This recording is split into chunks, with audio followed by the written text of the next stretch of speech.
এটার অনুভূতি বলে প্রকাশ করা যাবে না। আমাদের একটা খুশির ঈদের দিনের মতো লাগতেছে। রাজনৈতিক ইতিহাসে একটা চির বিপ্লব ঘটতে যাচ্ছে, কারণ আমরা কিন্তু আমার বাসা সেই বনশ্রী, এখানে দেখেন আমি এয়ারপোর্টে এখন পুরোটা পথ হাইটে আসছি। আমার কাছে কিন্তু কোনো একটা কোনো ক্লান্তি মনে হয় নাই যে আসছি এখানে, কোনো যে একটা ক্লান্তি, যে এই যে একটা ভালোবাসা উদারতা, এটা আসলে বোঝার মতো না। আমি মনে হয় এখন কিন্তু আমরা যে অ্যাজেবল যে বয়স, এটা কিন্তু আমরা ঈদকে এভাবে উদযাপন করি না কখনো, কারণ ঈদ হয়েছে ছোটোদের জন্য, আসলে যারা গার্ডিয়ান বড় এত কিন্তু ঈদে, কিন্তু আমরা মনে হয় এখানে যারা আসছি, এটা আপনিও দেখতে পাচ্ছেন যে কীভাবে আসলে মানুষ স্বতঃস্ফূর্তভাবে তাকে গ্রহণ করার জন্য, এক নজরে দেখার জন্য আসলে কীভাবে উঠে পড়ে লাগছে, এটা ভাষা প্রকাশ করার মতো না। এটার অনুভূতি বলে প্রকাশ করা যাবে না।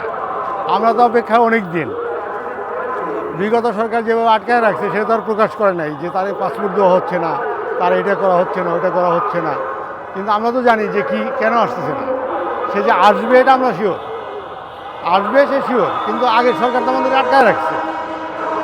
তারে কেন, আমি নিজেই বাইরে আটকাছিলাম, আমি নিজেই আটকাছিলাম অনেক বছর। শুধু তারেক রহমান না, আমি নিজেই সাবারা এখানে, বুঝতে পারছেন তো? এইটার যে অনুভূতি, এটা কেউ বলে প্রকাশ করতে পারবে না। যে বলবে যে ফালতু কথা, যে অনুভূতিটা এই বয়স আমি মহাখালী থেকে হেঁটে এখানে আসছি, এটা কি এমনি? আমাদের একটা খুশির ঈদের দিনের মতো লাগতেছে। দীর্ঘ 17 বৎসরণী জুলুম, অত্যাচার, নির্যাতন যে নিপীড়িত, সারা পৃথিবীতে এরকম নির্যাতন নিপীড়িত কেউ হয় না বলে আমার মনে হয়। শহীদ প্রেসিডেন্ট জিয়াউর রহমানের আদর্শ সন্তান, আমি মনে করি এই মুহূর্তে এই বাংলাদেশের সঠিক পথে পরিচালনা করার একমাত্র যোগ্য ব্যক্তি হল জনাব তারেক রহমান সাহেব। উনি আসছে বাংলাদেশের মাটিতে, আমরা সাধারণ মানুষ যারা আছি, জনগণ খুব খুশি, এবং আজকের দিনটাকে আমরা স্মরণীয়, চিরস্মরণীয় করে রাখতে চাই, এবং আমরা মনে করি আজকে আমাদের ঈদের দিনের মতো খুশি।